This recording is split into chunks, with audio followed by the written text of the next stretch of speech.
जय बद्री विशाल दोस्तों स्वागत है आप सभी का मेरी नई वीडियो पर।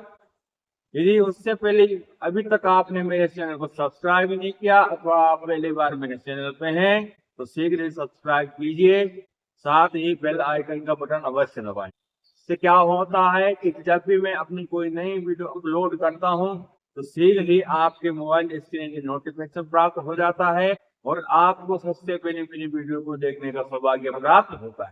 तो दोस्तों, यदि वीडियो अच्छी लगे तो लाइक करें, कोई त्रुटि रहेगी हो प्रोत्साहन बढ़ाने के लिए कमेंट अवश्य करें, और जो है ये जानकारी अथवा वीडियो को अपने दोस्तों भाई बहनों संबंधियों तक पहुंचाने के लिए शेयर अवश्य करें।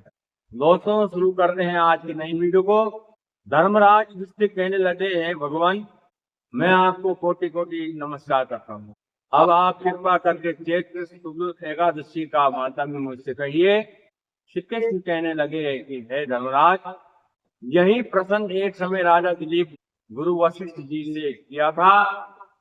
जो समाधान उन्होंने किया वो सब मैं तुमसे कहता हूँ। प्राचीन काल में भोगीपुर नामक एक नगर था। वहां पर अनेक ऐश्वर्यों से पुंडरीक नाम का एक राजा राज्य क्या करता।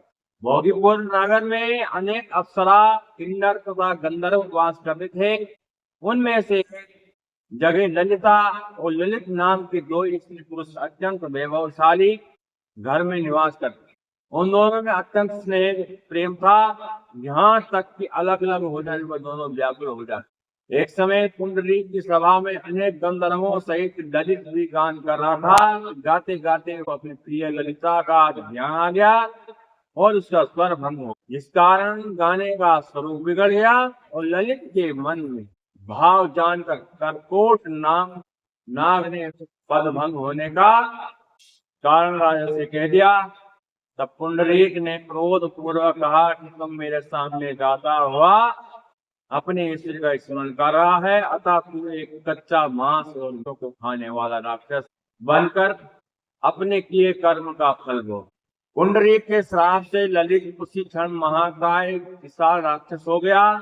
उसका अत्यंत भयंकर नेत्र सूर्य चंद्रमा के तरह प्रदीप्तमान राह से अग्नि निकलने लगी। किनार पर्वत की कंदरा के समान विशाल हो गई और गर्दन पर्वत के समान लगने लगी। सिर के बाल पर्वतों पर खड़े वृक्षों के समान लगने लगे और भुजाएं अत्यंत लंबी हो गई। कुल मिलाकर जो है उसका शरीर 8 योजन के विस्तार में फैल गया। इस प्रकार राक्षस वह अनेक प्रकार के दुख भोगने लगा। जब उसकी प्रियतमा ललिता को यह वृत्तांत मालूम हुआ तो उसे अत्यंत दुख हुआ, खेद हुआ और वह अपने पति के उद्धार का यत्न सोचने लगी। वह राक्षस अनेक प्रकार के घोर दुख सहता हुआ घने वनों में रहने लगा। उसकी स्त्री उसके पीछे पीछे जाती और विलाप करती।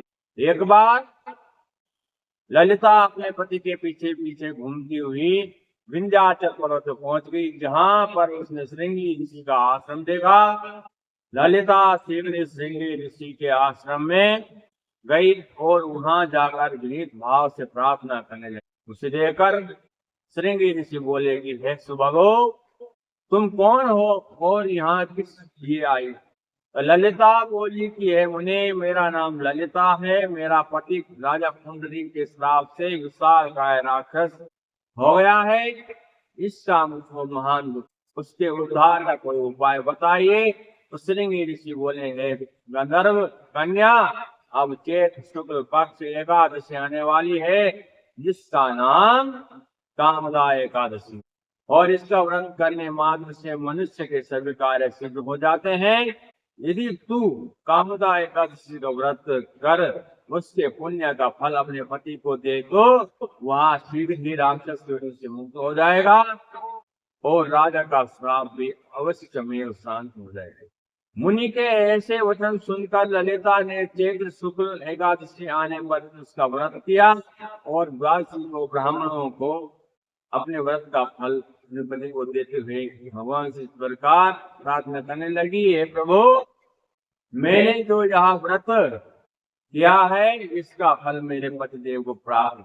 जिससे वह राक्षस योनि से मुक्त हो जाए। एकादशी का फल देते हुए उसका पति राक्षस योनि से तुरंत मुक्त होकर अपने पुराने स्वरूप को प्राप्त हो गया। फिर अनेक सुंदर वस्त्र आभूषणों से युक्त होकर ललिता के साथ विहार करने लगा।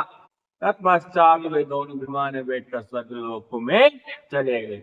वशिष्ठ मुनि कहने लगे, "हे राजन, इस व्रत को विधि पूर्वक करने से सभी पाप नाश हो जाते हैं तथा राक्षस आदि की योनि भी छूट जाती है।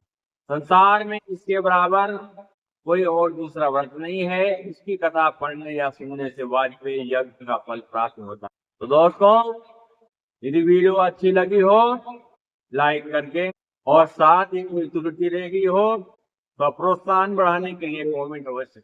कमेंट से क्या होता है कि जब आप मुझे कोई त्रुटि बताते हैं तो मुझे उस त्रुटि सुधारने की अगले वीडियो में अवसर प्राप्त हो जाता है, और मैं ज्यादा से ज्यादा कोशिश करता हूँ कि मेरी आगे की वीडियो बहुत अच्छी बने। साथ ही शेयर करें ताकि आपके भाई बहनों तक ये वीडियो जानकारी पहुंच सके।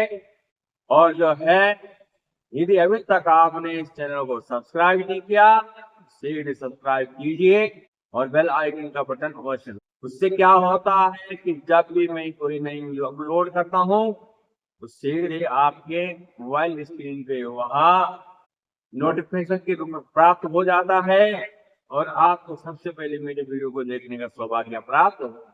दोस्तों, मिलेंगे शीघ्र ही दूसरी वीडियो के साथ में। तब तक के लिए जय सिया राम। भगवान आपकी कामना पूर्ण